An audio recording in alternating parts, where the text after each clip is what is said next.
on Reviews. Today we are going to talk about Nintendo's newest IP, Splatoon. Splatoon, for those of you who don't know, is a third-person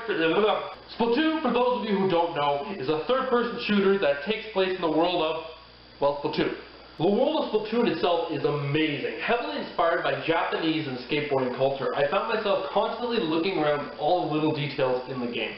It was just such a beautiful world to look around. Now, before I get into the main aspect of the game, the multiplayer, let's start off with the single-player story. Now, the story itself is okay. It doesn't really bring much to the table. But the gameplay is a lot of fun. Each level brings something fun and unique to the table. What I also really liked about the level design is how it would teach you new concepts and techniques.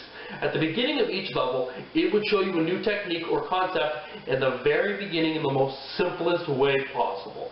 So that once you figured it out, you could easily do it in the rest of the maps, which I really appreciated. After all, I'm a bit of a noob.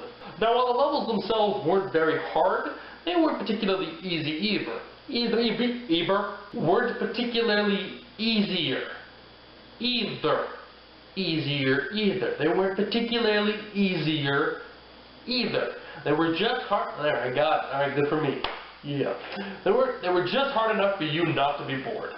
Now, while the Splatoon amiibos do allow you to try these levels out at a harder difficulty, I would have still appreciated it if it was already in the game instead of handheld DLC. Yeah, we're still gonna buy it anyways.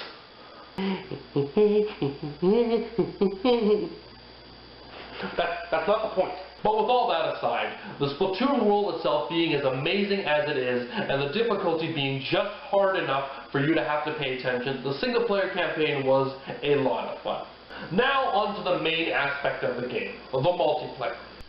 Now before you even consider buying this game,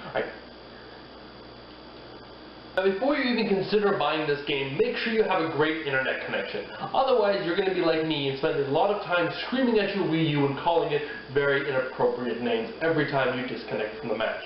Honestly, I'd even recommend buying the Wii U adapter, internet adapter, just to make sure you don't have to deal with the Wii U's crappy Wi-Fi connection. Maybe you keep disconnecting because you're so gay. Maybe you should shut the fuck up, Mark. Yeah, I will when you stop having voice cracks, faggot. Now, while the multiplayer was god-awful when the game first launched, they did manage to fix all the big complaints that people had. They added the option to team up with your friends or battle your friends, they added a really nice ranking system, and they added tons of maps. What I really liked about the maps in Splatoon is What I really like about the maps in Splatoon is that you don't get to choose which map you use. The game does. Every few hours or so, Splatoon will choose 2 maps that the casual players get to use, and 2 maps that the ranked players get to use, which I think is really fun. The multiplayer also has different gears for you to get and lots of guns. Not to the extent that Borderlands has lots of guns, but a fair amount of guns for you to try out. The guns, for the most part, are all very unique and allow you to play the game in many different ways. The gear itself is heavily based on hipster and skater culture, and don't worry, it does actually serve you more of a purpose than besides looking cool.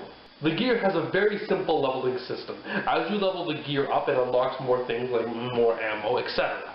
Once you've maxed out your... I'm looking at myself in the thing. Let me just... Yeah. There we are. See, now I'm no longer looking at myself. I can pay attention to you, the beautiful audience member. As I was saying, the gear levels itself. As you level the gear up, you unlock more things like extra ammo, more sliding ability, better defense, etc. Once you've maxed out your gear, you can either then keep the gear or go look for new gear to keep. Or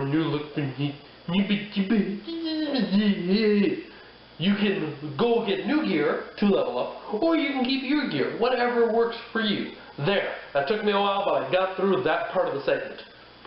High five for me. The big thing I want to say about this game is that this game is very kid-friendly, which isn't a bad thing.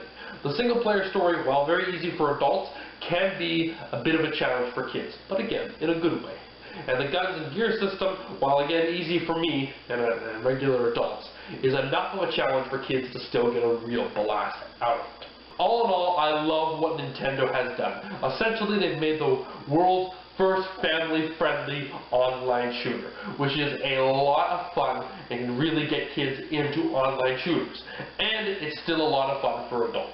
I'm giving this game a 4 out of 5. What did you think of the game? Did I give this game enough credit, or was I...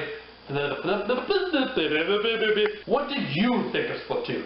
Did I give the game too much credit for what it is, or was I not harsh enough on the game? Let me know in the comment section down below, and I'll see you next time.